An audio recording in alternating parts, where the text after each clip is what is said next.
Welcome to Bold Schoolers. Today we're talking about two worries I frequently hear. The worry that a child isn't learning enough content, and related to that, the worry that a child is not doing enough work. First, I'd like you to reflect on the idea that learning isn't categorized into the subject areas of math, language arts, history, and science. There are massive amounts of information, skill, and expertise available outside of those subjects. Children are continually learning, even when we don't think they are learning. And when we free ourselves from the restriction of subject areas, we might even see that everything can be learned through anything.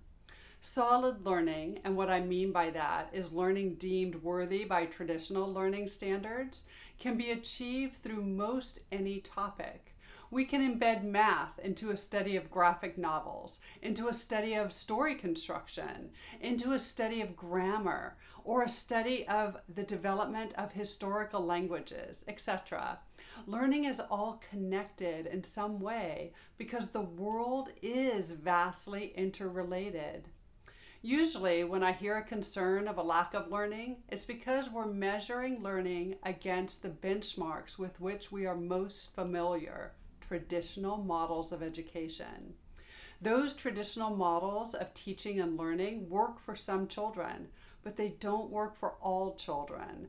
And many families that are homeschooling have chosen the path because they wanted something different than traditional education. Unfortunately, a traditional education is all most of us know. It lives in our bodies and in our minds because that's how we were educated. And it's very difficult to step away from the indoctrinated safety and security of what's always been done.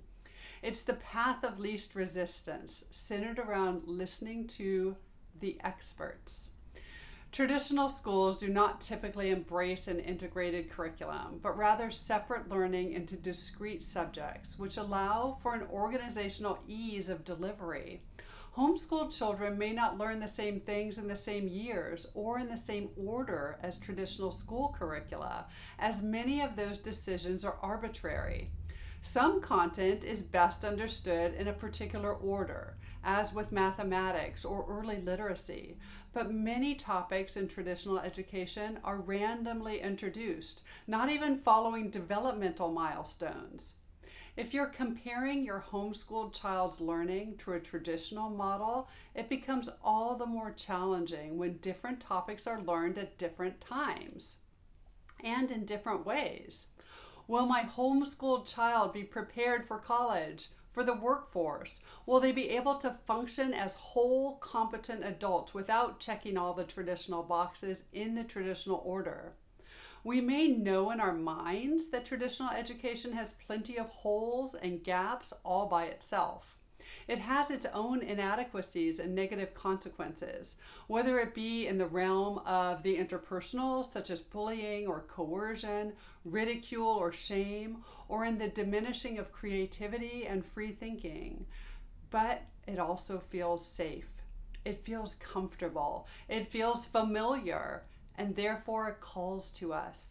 It's the safety blanket of conformity that many of us sleep with at night, the one that assures us that we're doing a good job. We may venture out into something new, but we take the blanket with us, just in case. So what do?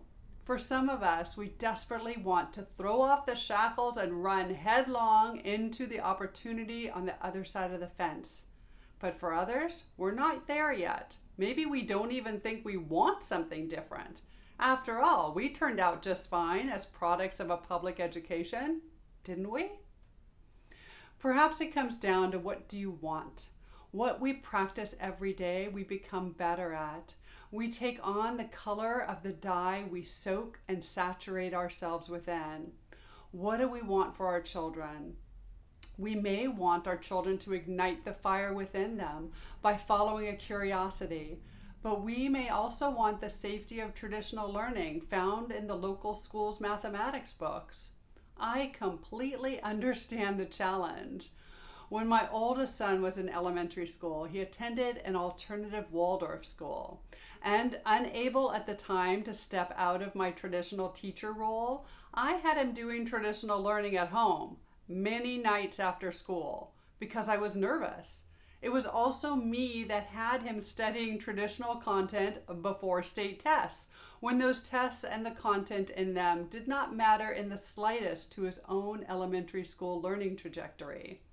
At the time, a helpful question might have been, is it true? Is it true that any of that mattered in the slightest to my child's growth and development? As a now 20-something adult, he laughs at all the ridiculous hoops I made him jump through as I straddled both worlds. I believed in the alternative education, but I wasn't quite ready to leap into the unknown, and I certainly wasn't taking the chance to screw up his life in any way. I let fear lead my decision making, and at that time, I passed that fear along to my child. Now my perspective has shifted. I've worked with enough homeschooled kids to see education unfold differently. I go back to the question, what do we want and how do we get there? We want children who can think deeply and concentrate fully on work that matters to them, write and communicate with clarity, depth, and detail. Kids that can self-regulate their emotions and express their feelings. Kids that are kind and able to focus on the needs of others while holding a steady vision or goal in mind. Kids that can collaborate and be followers or leaders on a team. Kids that can read for pleasure and for growth and exploration. Kids that can problem solve and find alternative ways to accomplish goals. Kids that can put disparate information together in novel ways and create something from nothing. Kids that can grind it out under pressure and rise up to meet challenge when needed. If a child has a practice of deep work, the ability to focus, and can break information down into smaller, manageable pieces, that child can learn anything. Some of these off the top of my head ideas are taught in schools, but many are not, and they certainly aren't mastered there. Most are mastered in real life, with real people, real stakes, and real investment. Our children can practice all of these things in the real world with real purpose. Sitting in a school desk, being told to accomplish someone else's goals for some unknown purpose without meaning, ownership, or buy-in is a hard sell for most kids. And still, we bring this coercive experience of school into our homes because we straddle. We straddle what we want for the future with what's familiar from the past. I can look back at my successfully launched child and tell you it isn't because of the extra work I gave him at night. It isn't because of any traditional school knowledge he possessed. It may be because he learned that he could outwork other kids in order to succeed when other kids didn't have to work so hard to get the same results.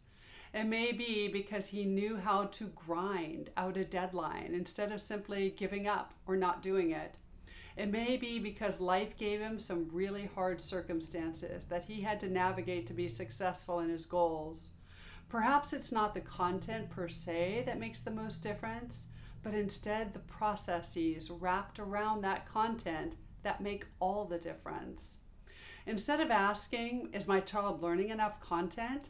Perhaps the better question is my child putting forth the effort and grit to learn passionately and with purpose? When we focus on the process, much of the content doesn't matter. Sure, there are things all adults need to know, how to do well, but if a child knows how to learn and can understand the processes that surround optimal performance, the rest just falls into place or perhaps falls away as irrelevant noise. I'd love to hear from you. Does this resonate? Do you ever have these thoughts or feelings? What's your truth in the discussion?